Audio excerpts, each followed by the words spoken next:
नमस्ते,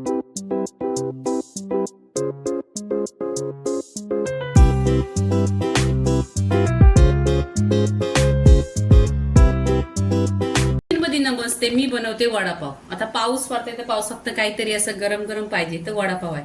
इथे बटाटी आहे ना अर्धा किलो छान अशी बॉईल करून घेतलेली आहेत। आता ही बटाटी आपण पूर्णपणे अशी सोलून घ्यायची। इथे मिक्सरचं भांडं घेतलेलं आहे, त्याच्यामध्ये अद्रक घ्यायचा, अद्रक घेतल्याने मिरच्या घ्यायच्या आणि लसूण घ्यायची। ही आपण बटाट्याची भाजी परतू त्याच्यासाठी छान असं मिक्सरवर वाटून घ्यायचं। इथे आहे ना मिक्सरवर छान असं वाटून घेतलेलं आहे। इथे आहे ना बटाटी तोरायची म्हणजे एकदमच तोरायची नाही, असं छोटे छोटे पीस ठेवायचं, कारण बटाटी जास्त तोरायची नाही आणि वडापाव खायचा आहे, मग वडापाव मध्ये आहे ना छोटे छोटे असं पीस पाहिजेच। आता संपूर्ण ही बटाटी इथे मी तोरून घेतलेली आहे। पहा छान अशी यांना सालं पण काढून घेतलेली आहे। इथे गॅसवर कढई ठेवलेली आहे, कढईमध्ये 1 चमचा तेल टाकलेले, तेल छान असं गरम झालं पाहिजे आणि फोडणी छान अशी खमंग बसली पाहिजे। इथे राई टाकलेली आहे, इथे जिरं टाकायचं, जिरं पण छान असं तरतरलं पाहिजे। इथे आहे ना कढीपत्ता टाकायचा, फ्रेश कढीपत्ता टाकायचा आणि फोडणी म्हणजे हिंग टाकायचं चिमूटभर, कारण बटाटी आहे ती।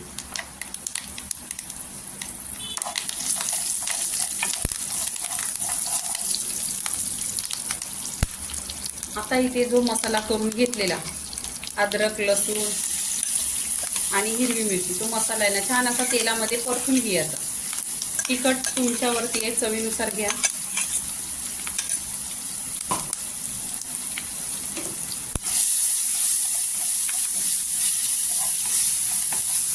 तेलावर परतल्यानंतर आहे ना इथे आहे ना हळदी पावडर टाकायची अर्धी चमचा, छान असं इथे परतून घ्यायचं। आता चवीनुसार आहे ना मीठ टाकलेलं आहे, इथे 1 चमचा मीठ टाकलेलं आहे। आता गॅस बंद करायचा आणि ह्याच्यावर आहे ना बटाटे टाकून घ्यायचे।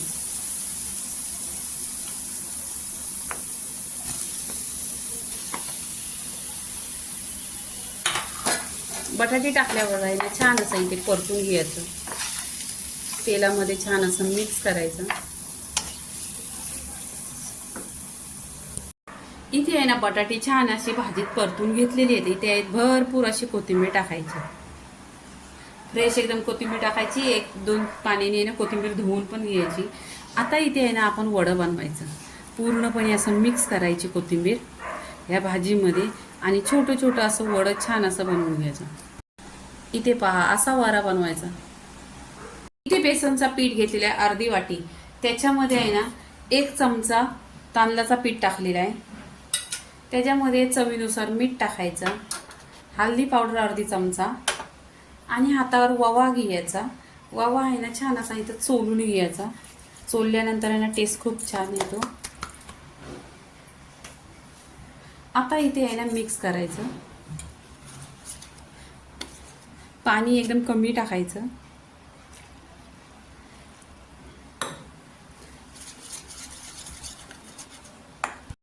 इथे आहे ना छान असा बॅटर मिक्स केलेला आहे पहा। आता इथे वडा घ्यायचा, वडा घेतल्यानंतर आहे ना इथं आपण बॅटर बनवलेला आहे, त्या बॅटरमध्ये छान असा पूर्णपणे मिक्स करून घ्यायचा। आता इथे गॅसवर कढई ठेवलेली आहे, कढईमध्ये तेल ठेवलेलं आहे, तेल छान असं गरम करून घ्यायचं। आता ह्याच्यामध्ये वडा सोडून घ्यायचा।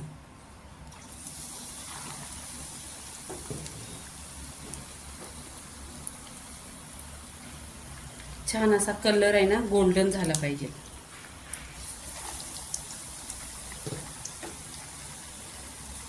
हे वडा पहा, 2 वडा आहेत, छान असं क्रिस्पी झालेले आहेत आणि कलर पण एकदम गोल्डन आलेला आहे।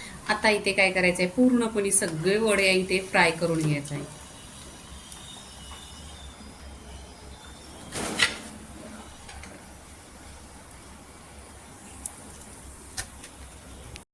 इथे पहा छान असं वडा आहे ना टमा फुगलेले आहेत, इथे सोडा वगैरे काही टाकलेले नाहीत आणि छान असा कलर पण गोल्डन होतोय, चिकटत नाही काही नाही।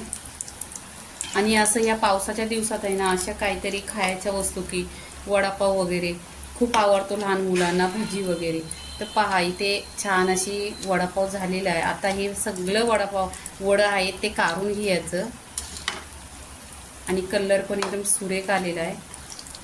हे वडापाव आहे ना पूर्णपणे फ्राय करून झालेले आहेत. ते इथे 2 पाव घेतलेले आहेत. पाव पण एकदम सॉफ्ट आहेत. आता आहे ना ह्याच्यामध्ये आहे ना वडं ठेवायचं आणि हा चटणी आहे, कांदा लसूण मसाला आहे. ही पण चटणी घरी बनवलेली आहे. ती ते पावामध्ये टाका, तुम्हाला किती लागेल तशी टाका. लहान मुलं असली तर कमी टाकायचं किंवा केचप द्यायचा वडापाव बरोबर. आता इथे वडे पहा, बाहेरचा वडा विकतो त्याच्यापेक्षा किती मोठा आहे आणि ऑइली पण नाही आणि ह्याच्यामध्ये सोडा पण टाकलेला नव्हता. की पाव छोटा पडलाय आणि वडा इतका मोठा आहे आणि छान असा टम्म फुगलेला आहे. आता इथे काय करायचं, तुम्हाला मिरची लागत असली तर मिरची खा ह्याच्याबरोबर, एक नंबर लागतो. आणि अशा दिवसात आहे ना, पावसाच्या दिवसात असं खायला काहीतरी चटपट असा आवडतो. इथे आहे ना पावसाच्या दिवसात असं वडापाव किंवा भजी असं खायला आवडतं. तर रेसिपी पूर्णपणे झाली. इथे मिरची पण आहे, कांद्याचा आणि लसणीचा मसाला आहे, ती चटणी आहे, ती पण घरी बनवलेली आहे. तर पूर्णपणे रेसिपी झालेली आहे. लाईक करा, शेअर करा, सबस्क्राईब करा आणि नेहमीच खात राहा. धन्यवाद.